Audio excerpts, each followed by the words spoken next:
Good morning, Father. Morning. People of St. Michael's Parish and School, we want to give you a pep talk.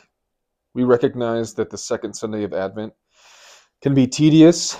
It can be hard to kind of navigate when we're in a time of waiting. And so we figured that you needed the biggest pep talk of your life. This is like a Sunday sermon. This is like one of those speeches before a football game. What's the pep talk going to be? Productivity, efficiency, and progress. PEP. Productivity, efficiency, progress. Wait, so are we going for those things? No! We're not? We're not doing it! Why not? Because we have turned these things into gods. What do you mean? We look at productivity and efficiency and progress, and we use those to measure how good we are, how successful we are, how valued we are. And ultimately, that's not our true value. That's not our true worth. Okay, fair enough. I like what you're saying, what you're putting down. I think I'm picking it up. So the author gives the title "The Secret Sin" for this chapter. This was not what I was expecting. This is the bookmark that Father signed, by the way, which I'm going to sell on eBay someday for a lot of money. The secret sin, your secret sin. I love what it says on the next page. Your secret sin is no longer hidden. It loses its power over you.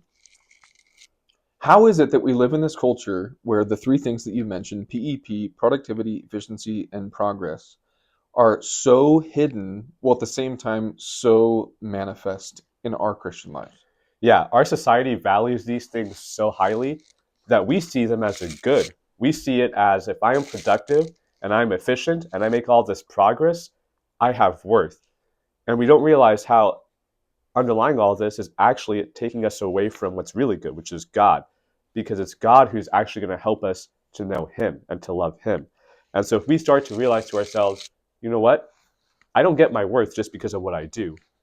I'm valued because of who I am, and Okay. I'm loved by God. That changes our relationship. Good.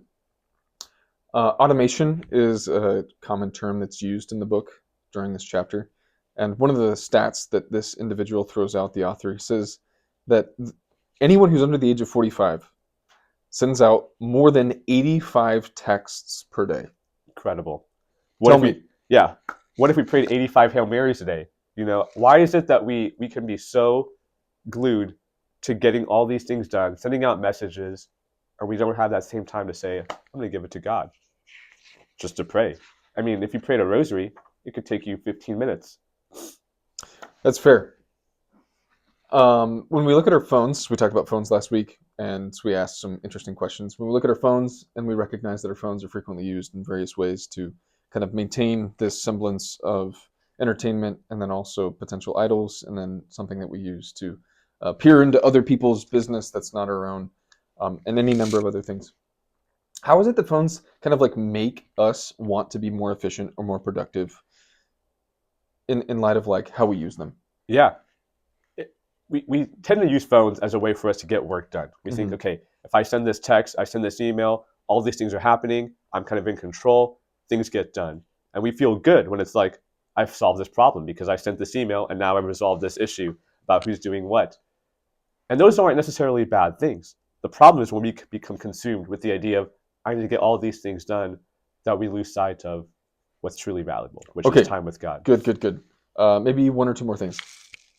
The author talks about progress as a temptation that Eve experienced in the garden. Yeah. How is it that, why is it that progress is so seductive? Why is it that it's so alluring for us? Yeah. We tend to measure ourselves based on how much we get done. And we think, if I get all these things done, if I grasp, like Eve did, at the fruit of the tree, and I grasp at success and I attain success, then I am this valued person where people will respect me, people will look up to me, people will value me. When ultimately, we're not going to be judged upon our successes.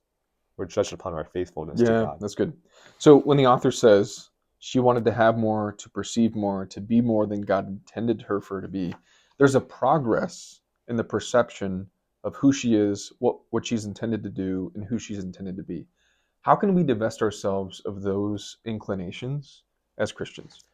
Yeah, I think instead of measuring ourselves based on what other people think or how we view ourselves, instead of we spend time each day thinking to ourselves, how does God value me? Like, is God going to judge me because I got all this work done and say, hey, you get to go to heaven because you got all this work done? Or is he going to say, hey, Lord, I gave this time to you. I'm offering this work for this intention Yeah. to glorify you. And even if it doesn't all get done, Lord, I'm still giving you that time because I want you to purify this work and help me to see you and to love you in what Yeah. I'm doing. Good.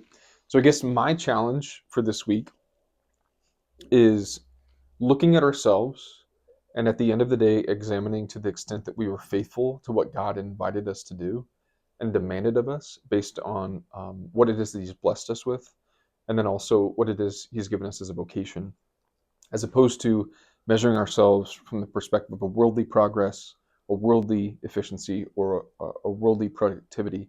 So, what is it today that I've done to submit to that has been faithful to God that He's asked of me to do, instead of looking at my life from the perspective of a worldly way of measuring myself?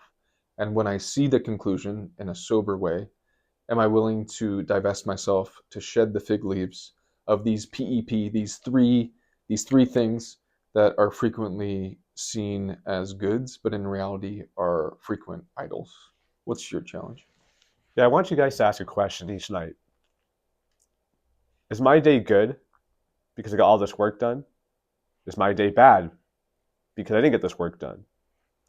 Or was my day good because I got to spend time with God?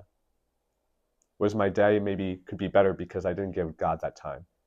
And if we evaluate our day in terms of our relationship with God, we'll realize exactly how much God is doing for us. Where even if we don't get work done, we can just say, God, you take care of it. Good. All right. Have a good week. We'll see you next week for the third Sunday of Advent.